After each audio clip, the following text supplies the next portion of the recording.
천국으로 가는 해변. 개인을 향한 주님의 계획. 저는 해변에서 천국을 바라보고 있었습니다. 크신 주님께서 물 위를 걸어오셨습니다.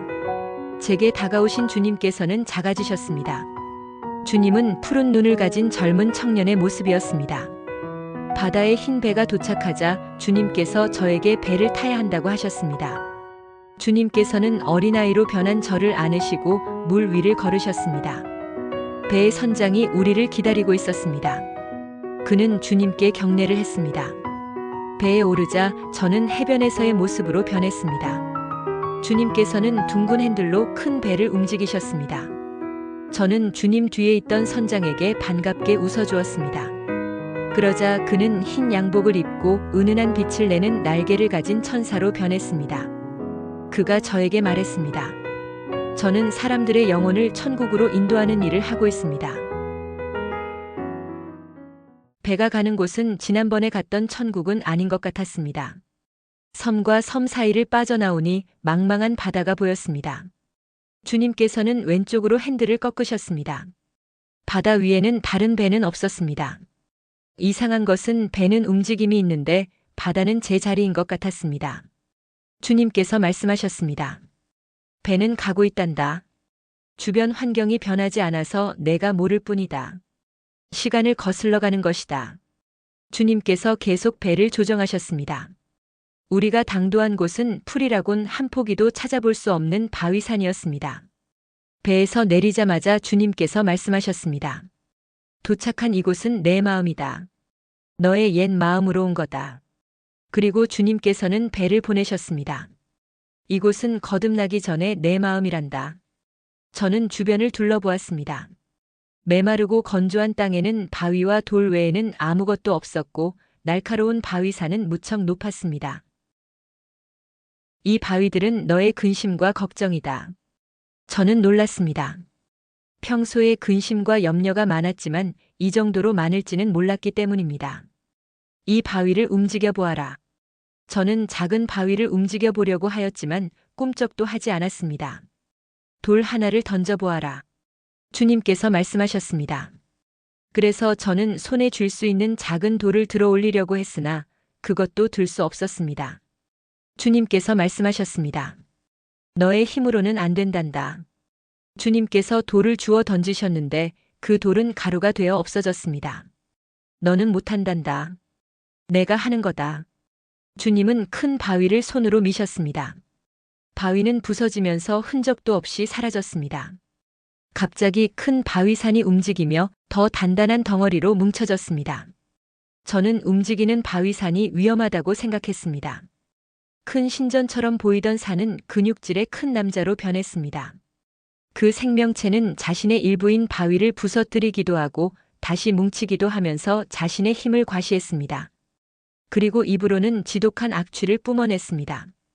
주님께서 제 오른손을 쥐고는 그 산을 향해 주먹을 날렸습니다.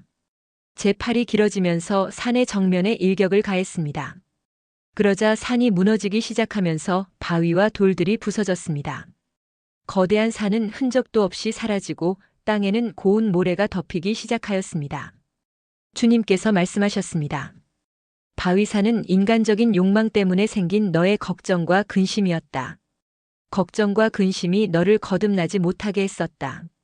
너는 새로워졌다. 이제 나는 너에게 어떠한 사소한 근심이라도 용납하지 않는다. 그곳에 비가 내리기 시작했습니다. 촉촉한 땅에 싹들이 돋아났습니다. 그러자 천사들이 나타나 밭에서 일을 하였습니다. 시간이 흐르자 나무가 되었고 열매를 맺었습니다. 그러자 땅은 아주 아름다운 숲으로 변했습니다. 천사들은 익은 열매를 땄고 그 열매를 갖고 날아갔습니다. 그러는 동안 숲에 조그마한 돌들이 생기자 주님께서 입 기운으로 그것들을 쓸어버리셨습니다. 주님께서 말씀하셨습니다. 작은 근심이라도 용납하면 또 다른 근심이 생길 것이고 그것들이 연합하기 시작하면 태산처럼 커질 것이다. 근심이 생기지 않도록 주의하고 믿음을 가지라. 주님께서 제 손을 잡고 아주 빠른 속도로 위로 상승하여 구멍을 통과하였습니다. 정신을 차리고 보니 도착한 곳은 천국 분수대 앞이었습니다. 제가 늘 보던 모습으로 변하신 주님께서 말씀하셨습니다. 분수대에 누가 오는지 보자. 천사들이 딴 너의 열매를 보게 될 것이다. 주님께서는 항상 앉으시던 자리에 앉으셨고 저는 주님의 오른편에 앉았습니다. 그때 사람들이 문을 통과해 광장으로 들어오기 시작했습니다. 그들은 다름 아닌 제가 전도한 사람들이었고 제가 구원을 위해 기도했던 사람들이었습니다. 천사들이 딴 열매는 바로 영혼이었던 것입니다. 주님께서는 그들 모두에게 생명수를 마시도록 하셨습니다. 저는 참으로 기뻤습니다. 그들이 모두 돌아가자 주님께서 말씀하셨습니다. 이것이 내 열매다. 끝까지 기도해라.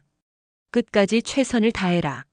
말씀을 마치신 주님께서 서재로 올라가자고 하셨습니다. 주님과 저는 황금성으로 들어가 2층으로 올라갔습니다. 주님께서는 서재의 문을 통과하셨고 저는 문을 열고 들어갔습니다. 주님께서 책상 뒤에 있는 책꽂이에서 책을 가지고 나오셨습니다. 겉표지가 갈색이고 아주 두꺼운 종이로 만들어져 있었습니다. 책장을 넘기자 제가 잘 아는 사람의 얼굴이 있었습니다. 그리고 그의 과거의 기록과 그에 대한 주님의 계획이 기록되어 있었습니다. 그 기록에 의하면 그는 하나님 나라를 위하여 많은 젊은이들을 일으켜야 하는 사명이 있었습니다. 그에 대한 또 다른 기록에는 그가 생명수를 마신 날짜와 그에게 어떤 사명이 있는지 일깨워준 사람들의 이름과 시간이 적혀 있었습니다. 주님께서 말씀하셨습니다. 내가 여러 사람들을 보내어 그의 사명이 무엇인지 가르쳐 주었다. 나는 그에게 왜 내 뜻대로 하지 않았는지 나중에 묻기 위하여 기록해 놓은 것이다.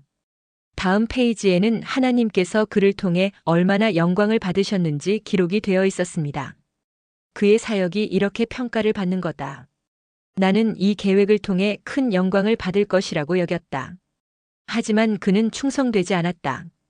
사역 현장에서 나를 드러내기보다 사람들에게 자신의 능력을 드러내기에 바빴지.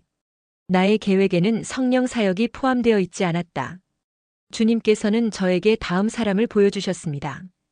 여자는 주님을 영접한 지 얼마 안 되었지만 생명수를 마신 날짜가 적혀 있었고 누군가가 그의 사명을 알려준 기록이 있었습니다. 여자에 대한 하나님의 계획은 영혼 구원에 관한 것들이었습니다. 주님께서 말씀하셨습니다. 나는 나를 믿는 한 영혼에게 내가 얼마나 큰 계획을 세우는지 너희들은 잘 모른다. 나는 어느 누구도 작게 쓰임받기를 원하지 않는다. 크게 쓰임받기를 원하기 때문에 모두에 대한 나의 계획은 너무나 크다. 이 사람은 육체적 질병뿐 아니라 심령도 치유하는 성령 사역자로 쓸 사람이다. 그리고 그에 대한 주님의 계획을 보여주셨습니다. 하나님의 첫 번째 계획은 장기 선교사였습니다.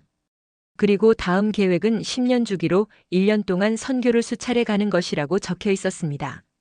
세 번째 계획은 그가 평생 단기 선교를 수차례 가는 것이었고 네 번째 계획은 선교사를 훈련시키고 지원하는 사역이었습니다. 주님께서 말씀하셨습니다. 그가 이 모든 계획 중에 한 가지를 선택하기를 원한다. 그러나 나는 첫 번째 계획을 따르기를 원한다. 어떻게 주님의 계획을 알 수 있지요? 저는 주님께 질문했습니다. 나는 너희 마음에 소원을 주어 나의 계획을 가르쳐 주기도 하고 성령 안에서 너희는 깨닫기도 한다. 또 많은 사역자들을 통해 나의 계획을 직접 알려주기도 하지. 나는 너희들 모두에 대한 분명한 계획이 있다. 그리고 주님께서 다른 책을 펼쳐서 보여주셨습니다. 한 사람에 대한 하나님의 계획이 기록되어 있었습니다. 주님께서 말씀하셨습니다. 그가 이제 나를 영접했다. 그가 내가 세운 계획을 실천할 때가 되었지. 저는 그가 어디에 있는지 여쭈어 보았습니다. 이제 숲길을 출발했단다. 주님은 방금 영접한 그 사람에 대한 계획을 이미 세워놓으신 것입니다. 제가 책을 보고 있을 때 새로운 기록이 찍히기 시작했습니다. 생명수를 마신 날짜가 기록되고 있었습니다. 주님께서 일어나시며 말씀하셨습니다. 내려가자. 이 사람이 여기 와 있다. 주님께서 급히 서재를 나가셨습니다. 제가 문을 열고 나가는 사이에 주님께서는 벌써 계단을 내려가셨는지 보이지 않았습니다. 분수대에 가니 주님께서는 거기 앉아 계셨고 문에 한 사람이 들어오고 있었습니다. 많이 마른 남자였습니다. 주님께서 그를 맞아주셨습니다.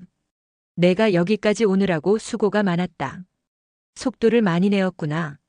말씀을 마치신 주님께서 그에게 생명수를 마시게 하였습니다. 그러자 살이 오르면서 튼튼한 사람으로 변했습니다. 주님께서 그의 머리에 손을 얹으시고 축복해 주셨습니다. 성령으로 충만하라. 그러자 그의 온 얼굴에 광채가 나기 시작했고 그의 몸이 진동을 하였습니다. 그리고 몸에서 불이 일어났습니다. 성령의 불입니다. 너는 세상에서 빛으로 설지어다. 주님께서 말씀하셨습니다. 그가 불에 휩싸인 채 문을 빠져나갔습니다. 주님께서 저에게 말씀하셨습니다. 평생 신앙생활을 해도 여기 오지 못한 자가 많다. 하지만 그는 영접한 지 얼마 되지 않았지만 생명수를 마셨다. 그는 많은 사람을 여기까지 인도하는 사람이 될 것이다.